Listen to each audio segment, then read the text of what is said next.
Hi there, my name's Olivia and I'm part of the Blooms team. Today I'm going to show you a little bit about propagating plants. So to begin with, propagating means taking a cutting or a piece of a plant and creating a clone. It's a great way to divide or create more plants for yourself in the home or to give away as gifts. It's a fun activity that just about anyone can do with some scaffolding. So to begin with, today we'll be propagating vining plants. Typically they're easier and they've got some really great hints and tips of where they need to be cut, so it is a lot easier to propagate vining plants. To begin, you'll need some sharp and clean cutting utensils. It's really important that they're clean because bacteria can transfer from plant to plant, so it is good practice to clean between each clipping. Here we also have some vessels, so just simple glass filled with clean water. Some people recommend using distilled water. I find typically it is fine to just use regular tap water.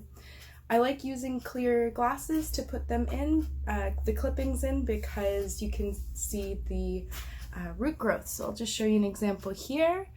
Here you can see some plants that we've been propagating for a while and you can see some really nice roots. The water could use a little bit of a change, but everything seems pretty healthy otherwise. All right, so for our first plant, I will show you first propagation, I'll show you how to clip an ivy and some tips on how to know where to cut. So what you need to do to find where to cut is look for these nodes. So this is these small roots that are typically along the lines of a vining plant where there's a new leaf. So if you look here, there's some small teeny roots, and that is a good indication of where you want to cut. So what you'll do is just cut it about 1 inch or so below where you see those roots. Then you'll just snap off the leaf so that looks like that. Put it in water. So what we do after that is we put them in bright indirect light, and that allows the plant to grow roots. You want to ensure that the roots are about 1 inch or more longer before putting them in soil, and any potting soil mix will do. So that is our first propagated piece of ivy. I have some other pieces of ivy here that don't have as much of a node already present, but it's still safe at this point to put this part in water. And actually, I'll just trim that a little bit and put it in. So there you go. 2 pieces of ivy ready to be propagating. And then after that, I've got another plant here that actually needs a little bit of TLC. So this is a syngonium and it is not doing great. So in order to save the plant, I'll keep doctoring it, but in order to save the plant a little bit of energy, I will be cutting this back a little bit where there are root nodes, and that'll help the remainder of the plant put more energy into it. So I've just cut it back a little bit, and you can see here there are quite a few root nodes, so it is ready to be transplanted. Just gonna take off a piece, and that can also go in water. So there you go.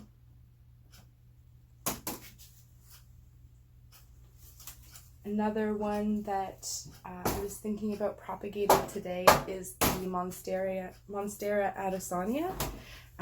It's a really popular plant, and they make great clippings because they propagate very well. So you can see here, there's a root node, a node here. That would make an excellent place for a clipping. And there we go. So that one will eventually grow thick roots. I would probably wait about for it to be 2 inches long before putting it in soil. Another way that you can propagate something that's doing so well like this is cutting a large stem, and where there's multiple nodes on the stem, that means that there are multiple places that we can do clippings. So for it to be more of a bushier plant, I'm just cutting it along the edge there. So I've got a little section like that. And then I'm going to do it again here. There'll be another section. Cut here. And then there's this section with the node. This way, when it does create roots, you can just put it like this into the soil and it will create a fuller plant than just kind of a vining one. I'll put those in water as well. There you have it. And finally, for the last one, I'm going to propagate this pothos. It's also a fast growing and vining plant, so we'll just do it again. We won't take too much because this guy is still a little guy, but it will be happy in its new home. All right, so we have 2 sections. We'll put it in the water, wait for it to put some roots out, and then we'll put it in soil. This is a great fun activity.